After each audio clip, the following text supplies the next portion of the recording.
সুপ্রিয় শিক্ষার্থী বন্ধুরা, Borderghat public school and college BGP Mymensingh থেকে সবাইকে আন্তরিক শুভেচ্ছা ও অভিনন্দন। আমি পদার্থবিজ্ঞানের প্রভাষক, Borderghat public school and college BGP Mymensingh থেকে আবারও আন্তরিক অভিনন্দন। গত ক্লাসে আলোচনা করেছিলাম যে অভিকর্ষ স্তরণের মানের পরিবর্তন ভূপৃষ্ঠ থেকে উপরে গেলে কি হয়, তাই না? আজকে আলোচনা করব ভূপৃষ্ঠের অভ্যন্তরে গেলে অভিকর্ষ স্তরণের কি পরিবর্তন।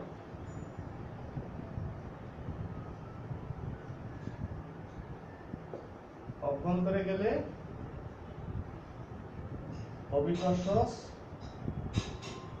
ত্বরণের পরিবর্তন।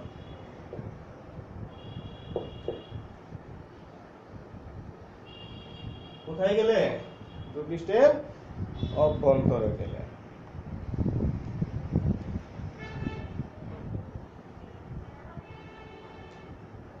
তো সুপ্রিয় শিক্ষার্থী বন্ধুরা, আমার বরাবরই একটা ভূপৃষ্ঠ বা অর্থাৎ পৃথিবী অঙ্কন করব।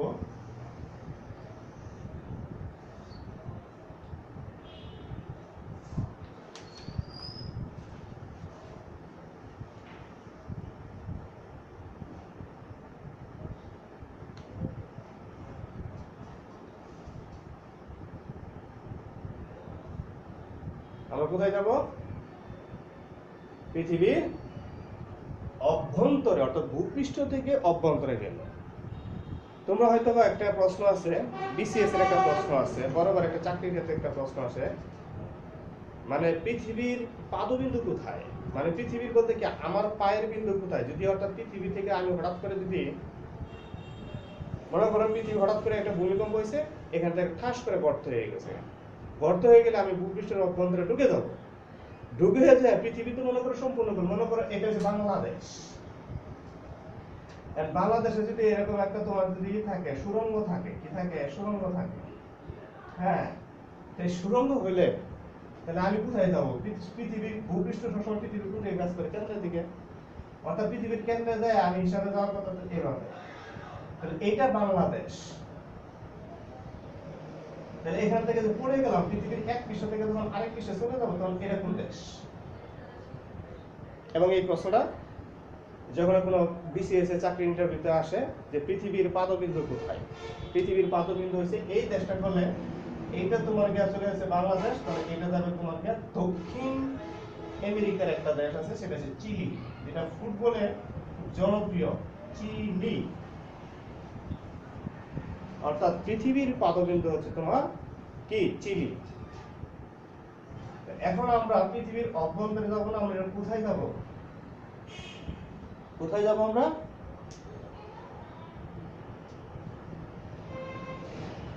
পৃথিবী। এটা কি পৃথিবীর কিটা বলতেছি আমরা? এটা পৃথিবীর পৃষ্ঠ। এখন তুমি সুড়ঙ্গ তৈরি করে, কি তৈরি করে? এই সুড়ঙ্গ তৈরি করে মনে করো একটা বস্তু আছে, এটা এ বিন্দু, এটা পৃথিবীর কেন্দ্র, ঠিক না? এখন যদি সুড়ঙ্গ তৈরি করে যদি আস্তে আস্তে পৃথিবীর কেন্দ্রের দিকে যায়, অর্থাৎ কোনো বস্তুর আকর্ষণ সময় কোন দিকে কাজ করে? পৃথিবীর কেন্দ্রের দিকে। অর্থাৎ পৃথিবীর কেন্দ্রের দিকে যে বল কাজ করে সেটাকে বলতেছে আমরা অভিকর্ষ বল। মনে আছে, তাই না? পৃথিবীর কেন্দ্রে আমি যাইতে পারলাম না, এই জায়গায় থেকে গেলাম, তাহলে এটা পৃথিবীর কোন বিন্দু? এটা অভ্যন্তরে বিন্দু দিলাম বি। তাহলে কতটুকু গভীরে গেলাম? এই পৃষ্ঠ থেকে এই পর্যন্ত গভীরে গেলাম, কতটুকু? এইচ। কতটুকু অভ্যন্তরে গেলাম আমরা? এইচ পরিমাণ। আর এটা হচ্ছে তোমার পৃথিবীর ব্যাসার্ধ আর, তাহলে রইল কতটুকু দূরত্ব? এখান থেকে আমি ফুটা দিলাম, এই পয়েন্ট থেকে এই পর্যন্ত হচ্ছে এইচ, তাই না? এই যে দেখো, এই পয়েন্ট থেকে এই পর্যন্ত হচ্ছে পৃথিবীর অভ্যন্তরে এইচ। অর্থাৎ সুড়ঙ্গ তৈরি করে পৃথিবীর অভ্যন্তরে, অর্থাৎ খনির ভিতরে বলতে পারো। তাহলে বাকি রইল কতটুকু? আর মাইনাস এইচ। আর আমি এই জায়গায় অভিকর্ষ ত্বরণ বাই করব। তাহলে ভূপৃষ্ঠ অভিকর্ষ ত্বরণ দিলাম জি, আর পৃথিবীর অভ্যন্তর অভিকর্ষ ত্বরণ দিলাম কতটুকু? জি ড্যাশ, ঠিক না? আর পৃথিবীর টোটাল ভরটা কত করি আমরা m। পৃথিবীর ব্যাসার্ধ কত r, আর এই হচ্ছে তোমার পৃথিবীর অভ্যন্তরের দূরত্ব। চলো ভূপৃষ্ঠে অভিকর্ষ ত্বরণ, কি সূত্রটা? g gm/r²।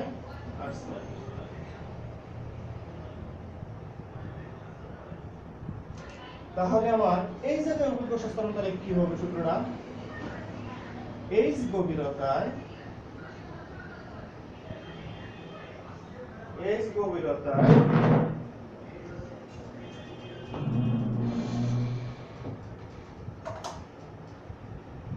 কি বলবো? h গভীরতায় অভিকর্ষ ত্বরণ।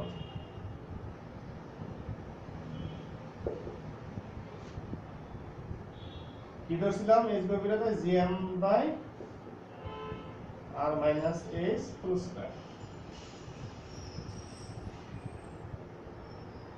তো সুপ্রিয় শিক্ষার্থী বন্ধুরা, যেহেতু আমরা এখানে অনলাইনে ক্লাস নিতেছি, তোমাদের ফিডব্যাক নাই, সেই ক্ষেত্রে এখানে আমি একটু তোমাদেরকে বারবার যে পয়েন্টে তোমরা ভুল করো ওই পয়েন্টে আমি কিন্তু সতর্ক করে দেবো, বি কেয়ারফুল। দেখো এখানে m বলতে আমরা কি বোঝাচ্ছি? পৃথিবীর ভর।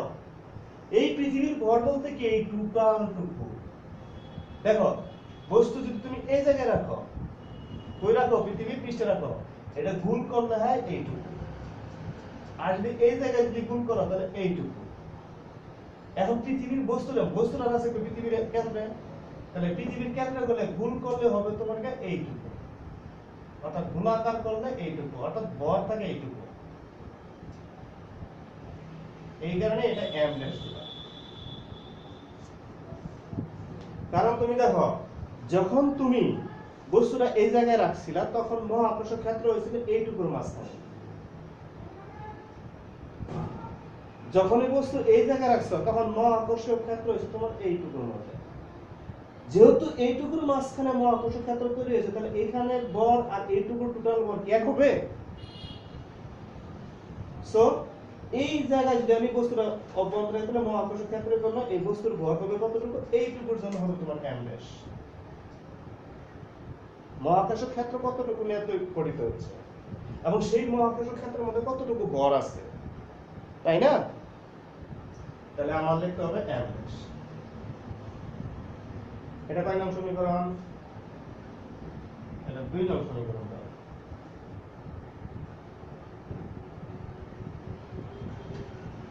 এখন তুমি দেখো আমরা জানি ঘনত্ব কিন্তু কি? ভর বাই আয়তন। ভর বাই কি? আয়তন। অর্থাৎ ঘনত্ব হচ্ছে একক আয়তনে, মানে বস্তুর মোট ভরকে, বস্তুর কি মোট ভরকে বলতেছি আমরা ঘনত্ব। তাহলে রো ইকুয়াল টু কি লেখা যায়? m বাই আয়তন। আয়তন যদি আমি পৃষ্ঠ হিসাব করি তাহলে আয়তন এটা গুণ, তো এটা কি গোলাকার, অর্থাৎ পৃথিবী একটা নিরেট গোলাকার। তাহলে নিরেট গোলকের আয়তন সূত্র হয়েছে তোমার 4/3 পাই। তাহলে এখান থেকে আমরা ভর পাবো না, দেখো তো। তাহলে m equal to rho into 4/3 pi আর। তাহলে অনুরূপ ভাবে m ড্যাশ ইকুয়াল টু কি হবে? হ্যাঁ, রো ইনটু 4/3 ঠিক থাকবে। এখানে দূরত্ব বোঝাচ্ছি কোনটুকু? ওই যে পৃথিবী কোন জায়গায় আছে এই পয়েন্টে, একটু খেয়াল করো। এইটুকু যদি হিসাব করা হয় তাহলে দূরত্ব হবে এইটুকু, আর মাইনাস h গুণ p, ঠিক না? আমার মহাকর্ষ ক্ষেত্র এইটুকু হলে মহাকর্ষ ক্ষেত্র এই যে এইটুকু গুলো এইটুকু তাহলে এখানে আমার মানটা বসাই দিতে হবে। এখানে m বসাই দেব, এখানে কি বসাই দেব, m ড্যাশ।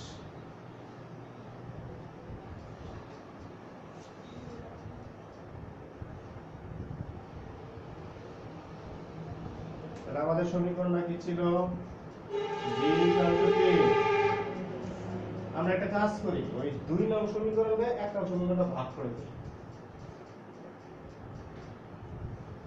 2 ভাগ 1 হতে 5, 2 রে 1 নং সমীকরণটা ভাগ করে দিই। তো ভাগ করে দিলে কি আসছে, g dash by g m dash by r minus s whole square into এখানে কি হবে r স্কয়ার বাই gm, ঠিক না?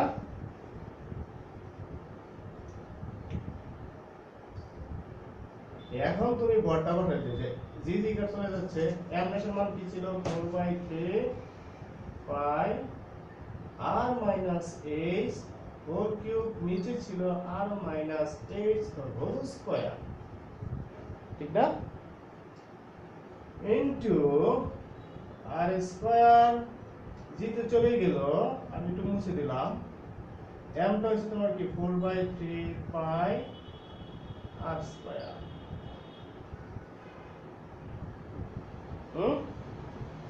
তাহলে এই অংশটা আমার চলে যায়, দেখো তো, এই যে r minus h, r minus 4 cube, এখানে থাকে r মাইনাস h, এই যে r minus h whole square থেকে r মাইনাস h, ওই এখানে কি থাকে, r স্কয়ার থাকে, এখানে তো r কিউব হবে, এই যে 4/3 পাই 4/3 পাই চলে যাচ্ছে, r স্কয়ার r কিউব একটা থাকছে। তাহলে আমার একটা মুদ্রা কথা হইলো, আমার এইখানে ক্যালকুলেশন করার পরে এইটুকু আসবে, তাই না? g ড্যাশ বাই g, এখান থেকে আমরা কি করি বন্ধুরা, এখানে একটা r কমন নিতে পারি, কি নিতে পারি, common 1 minus h by r, এই আর এই আর চলে যাচ্ছে, রইল কি 1 মাইনাস h বাই r।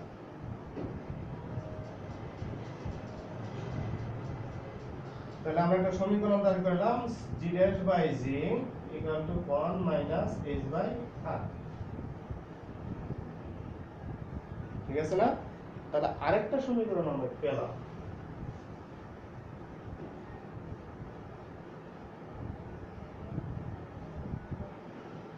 কি পেলাম, g dash by g 1 minus h by r, তাই না? এখন খেয়াল করো, এই এক বিয়োগ এক মাইনাস করতেছি, মানে এক থেকে এখানে কি করতেছি, মাইনাস করতেছি, মাইনাস মানে কি, কমে যাচ্ছে, তাহলে এক থেকে কমে গেলে মনে করো 0.999 আসলে মানে কি 0.95 আসলো, তা যাই হোক না, এই মানটা তো অবশ্যই একের চেয়ে কম, এক বিয়োগ করলে মানে কি একের চেয়ে কি কম, তার মানে একের চেয়ে কম মানে কি দশমিক সংখ্যা, তাহলে g dash equal to g into দশমিক সংখ্যা।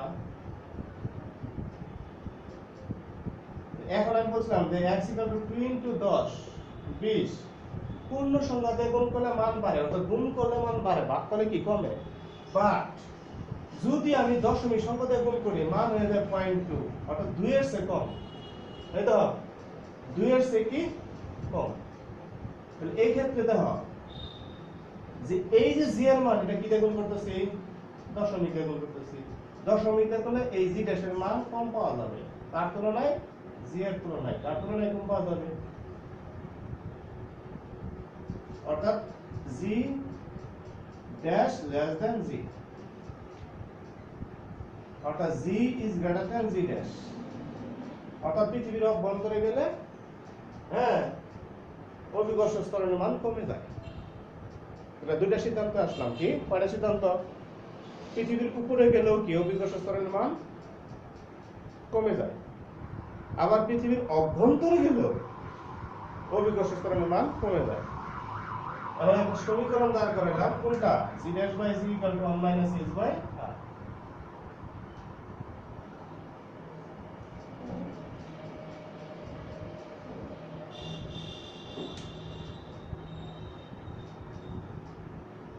এখন পৃথিবীর অভ্যন্তরে অভিকর্ষ ত্বরণের মান কত আসে? জিডেসের মান কত? পৃথিবীর অভ্যন্তরে কোন জায়গায়? কেন্দ্রে। কোথায়? কেন্দ্রে অভিকর্ষ ত্বরণ কত হয়? পৃথিবীর কেন্দ্রে যায় অভিকর্ষ ত্বরণ কত আসে, ঠিক না? আমাদের সমীকরণটা ছিল g dash by g 1 minus কি h by r।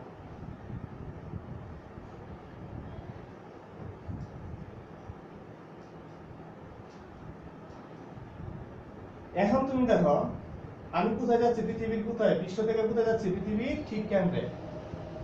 যখন ভূপৃষ্ঠ থেকে একেবারে ঠিক পৃথিবীর কেন্দ্রে গেলাম তখন এই সমান হয়ে যাবে কি r।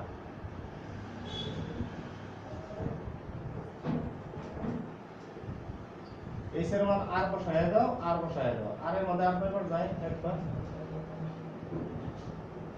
1 minus 1 অর্থাৎ পৃথিবীর কেন্দ্রে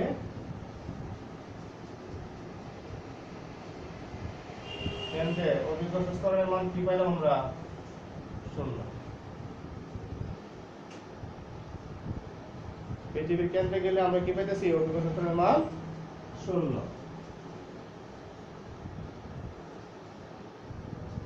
যেহেতু জি ড্যাশের মান 0 তাহলে f এর মান কি হবে? ওজন কি হবে? w ইকুয়াল টু কি?